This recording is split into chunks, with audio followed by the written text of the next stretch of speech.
Hello. So, I've made it.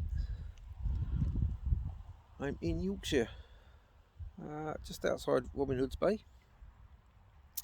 A campsite called Hook's House Farm. I obviously got a bus from Scunthorpe, and fortunately, that actually dropped me outside the campsite. So, I've still got to walk into town, pick up a stone, scatter my dad's ashes as much as I can in the sea down there. It's a bit grey and horrible, but tent's all set up, as you can see. There's the tents. There's everything already set up inside for bedtimes. Right, just look at this view though. I'm going to flip you over just a second. Look at that. Just going to pan it around. I mean, this is what camping's all about, really. The peace and quiet. Although, this is a very, very busy campsite, as you can see. There's a little church down there. I don't know if anyone can see it. The main town down there. So, like I say, I've got to walk into town and do the stuff. Flip me back over. So,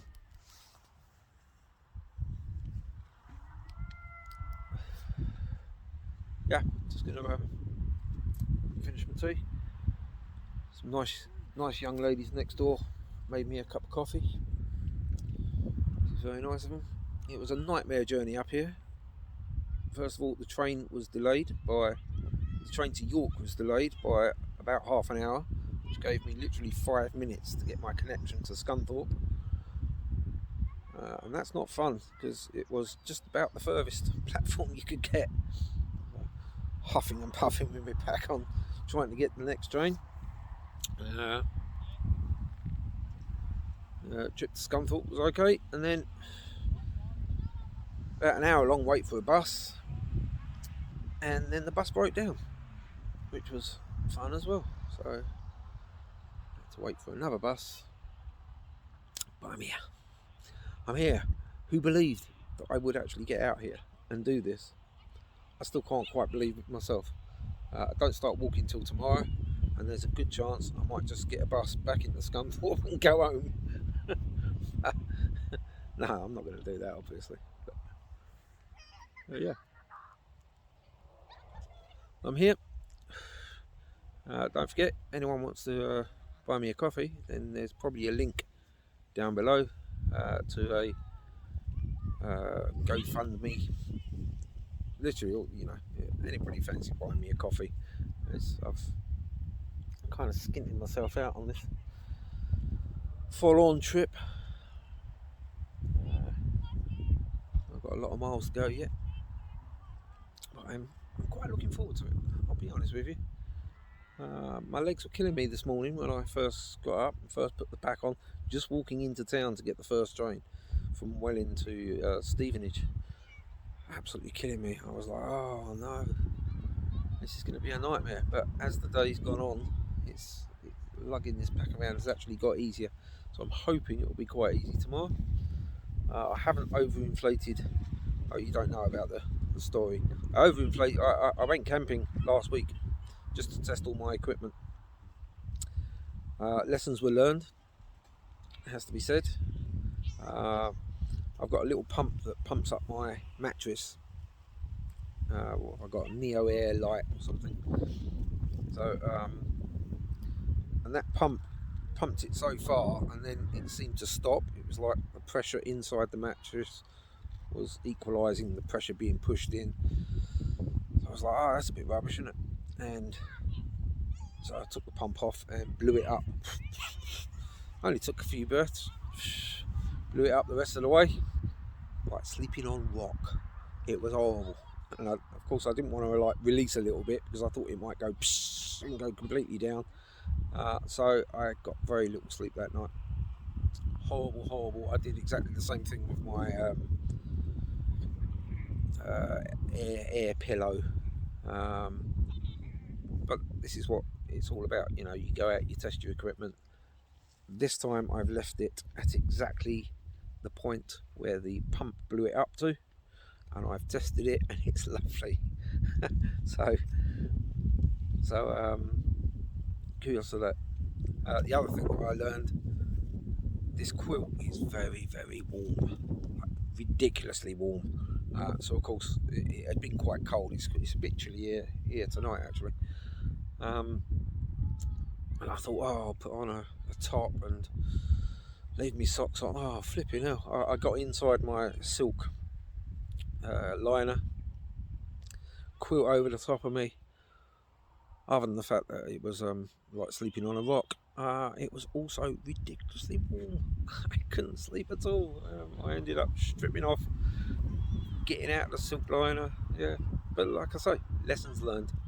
The tent went up incredibly fast today, so I've obviously learned how to do that. I'm not entirely sure I've done it completely right. Well, it's right. I mean, it's going to keep me dry, and I'm a little bit concerned. No, I'm not concerned at all, actually. I think it'll be fine. So, I'll talk to you in a minute. When I'm in town, I'll do a quick recording.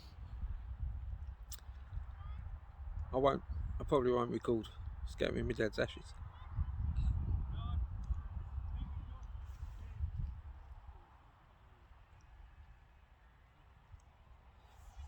Gets me emotional just thinking about it. Anyway, I shall see you. But I don't know if any of you have ever been to Robin Hood's Bay. I remember this from when I was here with my dad. So this is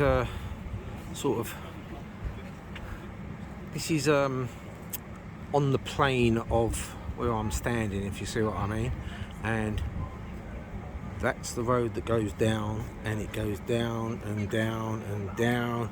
It's like the whole place was built on the side of a cliff. It's a very steep hill. Honestly, how quaint is this place? So on this side of the road, it's levelled out a bit. Look at this. River down below. And then you've got like little things like this. Tiny little alleyways disappearing off into different directions. I'm almost to the sea now. I've been told that there's an awesome fish and chip place here called Maid Marian's. Robin Hood's Bay, Maid Marian's. There you go. Although I haven't found it yet, I was told it was right at the bottom of the hill. And look at these old walls. And obviously there's people, houses up there. Quite a mad little place. Oh, look, an ice cream shop. Might stop down the way back. Is it still open? It is my first night, you know. I haven't even walked yet. I haven't done any walking yet. Well, I've walked from the campsite into town.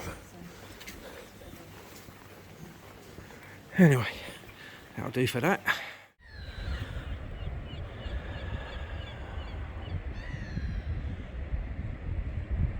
Right, finally down by the beach, down by the water, just about to be attacked by a dog. Look at that, stunning views. I didn't see the fish and chip shop on the way past. I'm a little bit worried that if the tide's coming in, I'm going to get caught out here. I worry about things like that, and yes, I can swim. Anyway, I'm going to go and dip my feet in the ocean. Unfortunately, the prevailing wind is heading back towards town, which isn't the best thing in the world, because obviously I scatter my dad's ashes here. It's pretty much just going to blow all over there, all over those people. And all those people are going to have part of my dad with them for the rest of their lives, probably. necessarily true, obviously. I have to do it low down. Right, I'll catch you in a bit. There you go, coast to coast walk, 192 miles, the end, and obviously it's not the end for me, it's the start. I start tomorrow. Cheers.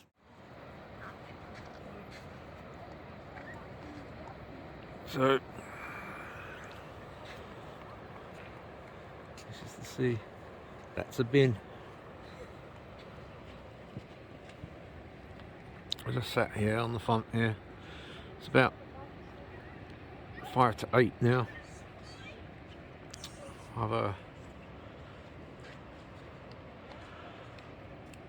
I've scattered my dad's ashes in the sea.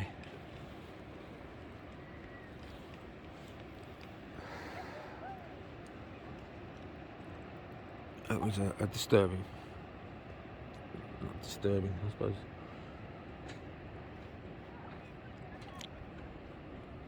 It was, you know, it is what it is. I've had my fish and chips.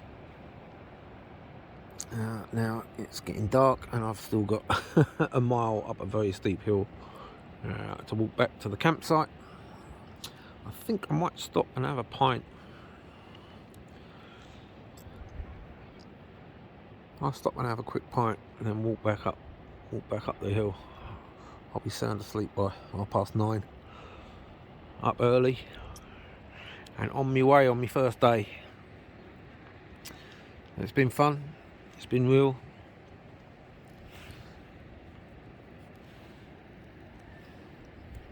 I'll see you tomorrow.